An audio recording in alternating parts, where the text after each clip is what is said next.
जीवन हमें एक मौका देता है, इसलिए जब भी सही कॉलेज चुनने का समय आए तो सिर्फ मंगलायतन यूनिवर्सिटी आपके बेहतरीन भविष्य और सर्वांगीण विकास के लिए।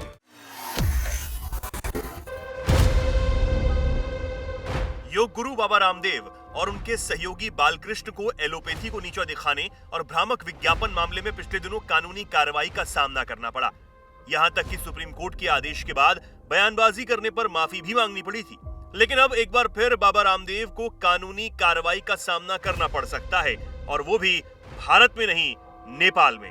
जी हां, अब तक एलोपैथी दवाओं को जहरीली बताने वाले बाबा रामदेव मुश्किलों में फंस सकते हैं। पूरा मामला क्या है, चलिए आपको बताते हैं। दरअसल भारत का पड़ोसी नेपाल, जिसके साथ भारत का रोटी और बेटी का रिश्ता है, संस्कृति में काफी हद तक समान नेपाल में एक बड़ा जमीन घोटाला हुआ है और भ्रष्टाचार के मामले में फंस गए हैं नेपाल के पूर्व प्रधानमंत्री माधव कुमार नेपाल।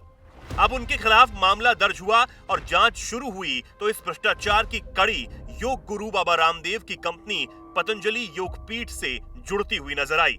पूर्व प्रधानमंत्री माधव कुमार पर आरोप लगे कि बाबा रामदेव की कंपनी पतंजलि योगपीठ के लिए लैंड डील के मामले में मंजूरी देने पर कुछ गड़बड़ी हुई। इस मामले में नेपाल की भ्रष्टाचार विरोधी agency CIAA, commission for the investigation of abuse of authority ने पूर्व प्रधानमंत्री के खिलाफ जमीन घोटाले में आरोप पत्र भी दायर कर दिया है और अदालत से नेपाल को 18.5 करोड़ नेपाली रुपए यानी कि 13.5 लाख डॉलर का जुर्माना भरने का आदेश देने की मांग कर दी है। आरोप है कि पूर्व नेपाली प्रधानमंत्री ने 2009 से 2011 के बीच पतंजलि योगपीठ नेपाल कंपनी को कानूनी रूप से अनुमति दी। ये जमीन योग केंद्र और हर्बल खेती के लिए खरीदी गई थी, लेकिन CIAA के मुताबिक माधव नेपाल की अध्यक्षता में हुई कैबिनेट बैठक में भूमि अधिनियम में छूट देकर यह अनुमति दी गई थी और 2 महीने बाद एक और फैसले से जमीन को व्यवसायिक इस्तेमाल के लिए खोल दिया गया।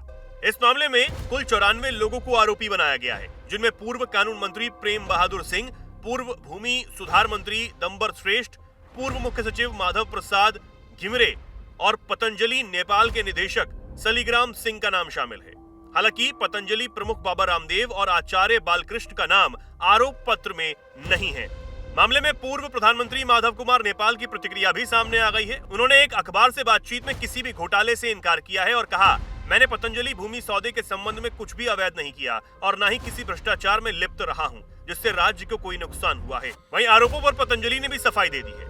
रॉयटर्स एजेंसी के मुताबिक पतंजलि की तरफ से कहा गया है कि पतंजलि ने कोई सरकारी जमीन नहीं खरीदी है और स्थानीय प्रतिरोध की कार्रवाई और कार्यवाही में हमारा नाम घसीटना अनुचित है। अब इस मामले में अदालत क्या फैसला सुनाती है, ये देखने वाली बात होगी। लेकिन अगर माधव कुमार नेपाल दोषी पाए जाते हैं तो उन्हें 17 साल तक जेल की सजा हो सकती है।